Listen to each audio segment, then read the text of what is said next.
Қазір әлеуметтік желіні ашып қалсаң, киім-кешек пен ішіп-жемнен көз сүрінеді. Бұрын мұндай тек базарлар мен ірі сауда үйлерінен көретінек, бүгінде барлық керектіні телефон экранына телміріп отырып таңдауға болады.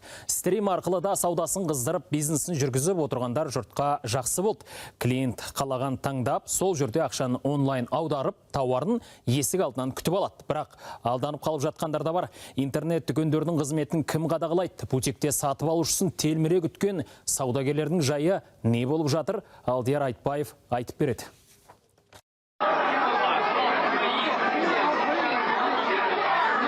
Жақынға жайылған онлайн сауданың Қазақстанға жеткеніне көп уақыт бола қойған жоқ. Десе де қазір қолжетімді қызметті елде қолданатындар көп. Былтыр интернет арқылы сауда-саттықтың үлесі 12,7% құраған. Бұл бағытта көршіміз Қытайдың айы оңынан туып тұр. Бір жылда бұл елде 1 миллиард адам экран арқылы киім-кешек, ас су не басқа да қажетті тауарларға тапсырыс берген.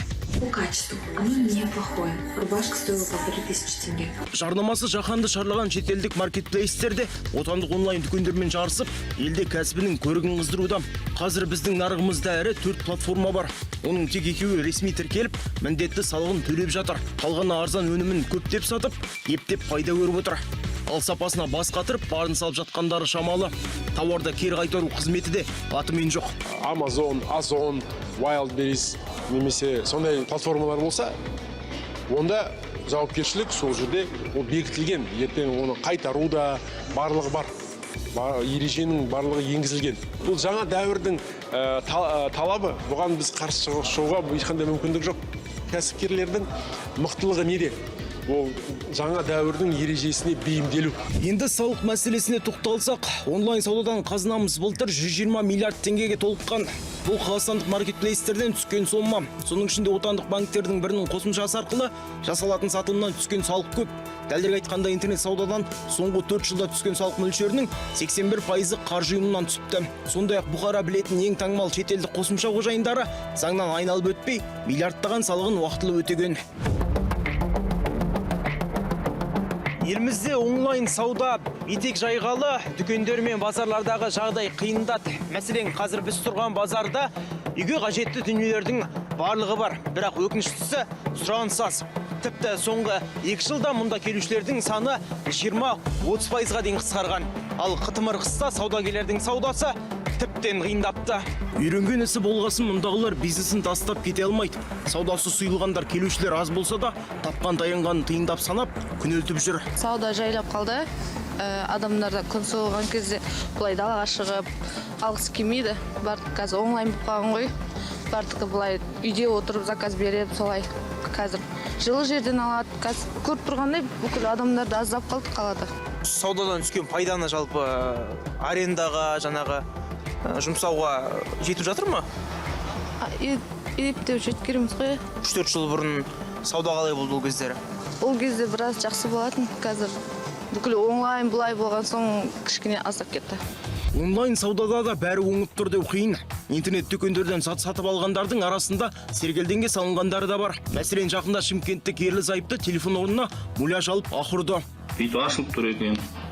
Соны біз былай қарадық, қарасақ муляж екен, мұны осылай білдік. Тұтынушылардың құқығын қорғау сауда министрлігіне жүктелген міндет. Десе де маркетинг құрбандары күн санап көбеюде.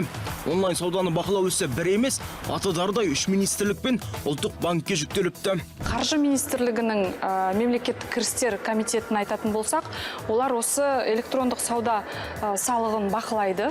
Цифрлық даму, жаңағы инновациялар және аэроғарыш министрлігін айтатын болсақ, цифрлық қауіпсіздік пен деректемелерді қорғауға жаңағы жағдай жасайды. Сондай-ақ бізде Қазақстанның ұлттық банкі төлем кезінде және қолма-қол ақша төлеу процестерінің жаңағы дұрыс жүруін қадағалап отырады. Қауіпке қарамастан экономистер онлайн сауда енді ғана күш алып жатыр деп отыр. Болжам бойынша алдағы уақытта сауда-саттықтың бұл түрі үздіксіз дамиды. Себебі сауда нүктелеріне қарағанда интернет дүкендер заттың өзіндік құнына аз ақша қосады.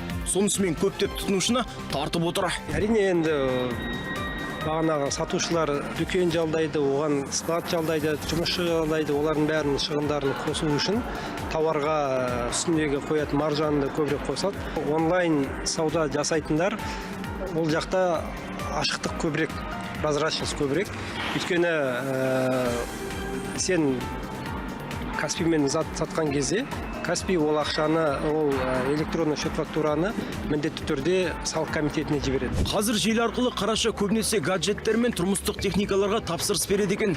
Онлайн саудада бизнесін қолға алған жандар офлайн режимде сауда жасап, шығынға шаш-етектен батқысы келмейді. Біз товардың сапасына міндетті түрде жауап береміз. Өйткені біз клиентке товарды жібермес бұрын, біз міндетті түрде оны фото, видеоға түсіріп, качествосын, материалдар, этикеткасын, размерін барлығын көрсетеміз.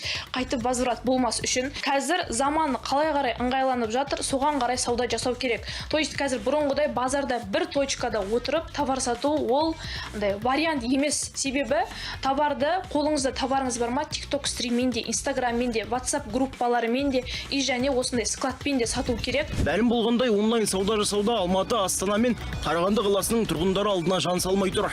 Жоғарыда айтқанымыздай әзірге елде электрондық сауда көлемі 12,7% құрайды. Үкімет бұл көрсеткішті 2030 жылға дейін 20%-ға жеткізуге ниетті. Демек, билікте сауданың бұл түріне оң көзқараспен қарап отыр. Алдыр Айтбаев, Мейірбек Абдрахманов, Асау жаңалықтар.